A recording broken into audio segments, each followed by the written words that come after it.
Bismillahirrahmanirrahim. Assalamualaikum warahmatullahi wabarakatuh. Yang kami hormati Ibu Detranda Ratnawati M. Hung. Baik, kami dari kelompok 6 ingin memaparkan hasil diskusi kami yang berteori membangun motivasi berdasarkan budaya layanan prima. Adapun anggotanya yaitu saya sendiri sebagai moderator, Faimatuz Zahabiyah, Sabana Marwa, dan Marwa Rashifa'ah.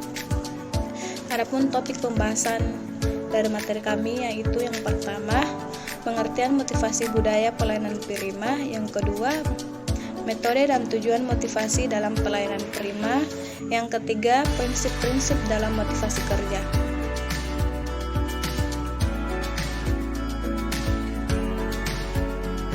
Pengertian motivasi budaya pelayanan prima. Motivasi berasal dari kata mover yang berarti dorongan atau menggerakkan. Motivasi atau motivation dalam manajemen hanya ditujukan pada sumber daya manusia umumnya dan bawahan khususnya. Motivasi mempersoalkan bagaimana cara mengarahkan daya dan potensi bawahan agar mau bekerja sama secara produktif, berhasil mencapai dan mewujudkan tujuan yang telah ditentukan.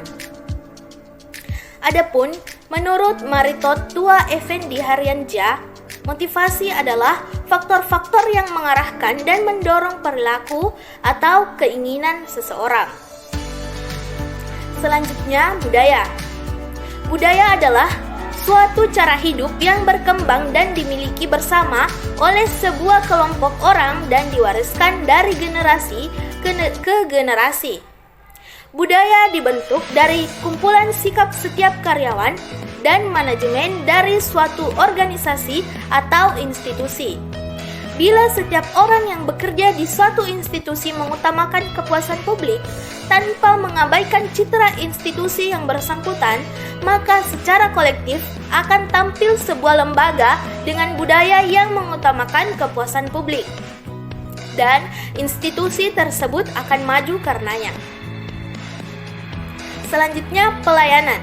Pelayanan merupakan aktivitas melayani atau pemberian layanan yang diberikan seseorang dengan segenap kemampuannya kepada orang lain dalam konteks berhubungan, berinteraksi, atau bersosialisasi. Sementara kata prima memiliki arti harfiah yang terbaik. Terjemahan istilah pelayanan prima yang diartikan sebagai suatu pelayanan yang terbaik yang diberikan oleh pemerintah kepada masyarakat. Secara garis besar, pelayanan prima merupakan pelayanan terbaik yang diberikan oleh sebuah perusahaan atau lembaga kepada pelanggan, baik itu pelanggan internal maupun eksternal, sesuai dengan prosedur pelayanan yang berlaku. Materi selanjutnya yaitu metode dan tujuan motivasi dalam pelayanan prima.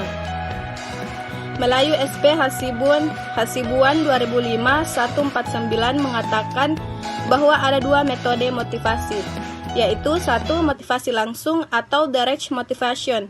Motivasi langsung adalah motivasi material dan non-material yang diberikan secara langsung kepada setiap individu karyawan untuk memenuhi kebutuhan serta kepuasannya. Jadi sifatnya khusus seperti pujian, penghargaan, tunjangan hari raya, bonus, dan bintang jasa. Yang kedua, motivasi tidak langsung atau indirect motivation. Motivasi tidak langsung adalah motivasi yang memberikan fasilitas-fasilitas yang mendukung serta mendukung kerja atau kinerja para karyawan beta dan mendorong hanya melakukan pekerjaan. Misalnya ruangan kerja yang nyaman, suasana pekerjaan yang serasi dan sejenisnya. Adapun tujuan motivasi menurut Melayu SP Hasibuan 2005-146 adalah 1. Peningkatan moral dan kepuasan kerja karyawan. 2. Peningkatan produktivitas kerja karyawan. 3. Menjaga kestabilan karyawan perusahaan. 4. Peningkatan kedisiplinan karyawan. 5. Mengefektifkan keadaan karyawan, pengadaan karyawan. 6. Menciptakan suasana dan hubungan kerja yang baik. 7. Meningkatkan kreativitas dan partisipasi karyawan. 8. Peningkatan kesejahteraan karyawan. 9. mempertinggi rasa tanggung jawab karyawan terhadap tugas-tugasnya. Dan yang terakhir ke-10 yaitu peningkatan efisiensi penggunaan alat-alat dan bahan baku. Yang ketiga, prinsip-prinsip dalam motivasi kerja. Karyawan bisa berprestasi karena ditentukan oleh dua faktor utama, yaitu kemampuan dan motivasi. Adapun kemampuan terkait kompetensi yang dimiliki, sedangkan motivasi dipengaruhi oleh sesuatu yang ada dalam diri seseorang dan hal-hal lain di luar dirinya. Anwar P. Mangkunegara mengatakan bahwa terdapat beberapa prinsip dalam memotivasi kerja karyawan. Yang pertama, prinsip partisipasi. Dalam upaya memotivasi kerja, pegawai perlu diberikan kesempatan untuk berpartisipasi dalam menentukan tujuan yang akan dicapai oleh pemimpin. Yang kedua, prinsip komunikasi. Pemimpin mengkomunikasikan segala sesuatu yang berhubungan dengan usaha pencapaian tugas dengan informasi yang jelas, pegawai akan lebih mudah dimotivasi kerjanya. Ketiga, prinsip pengakui andil bawahan. Pemimpin mengakui bahwa bawahan atau pegawai mempunyai andil dalam usaha pencapaian tujuan. Dengan pengakuan tersebut, pegawai akan lebih mudah dimotivasi kerjanya. Yang keempat, prinsip pendelegasian wewenang.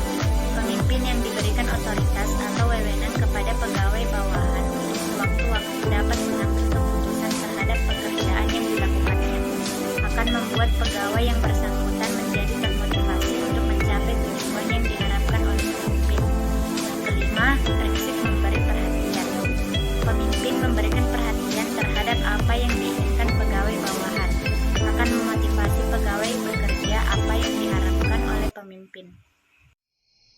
Baik, itulah tadi hasil presentasi dari kelompok kami. Kami ucapkan banyak terima kasih dan memohon maaf apabila ada salah kata.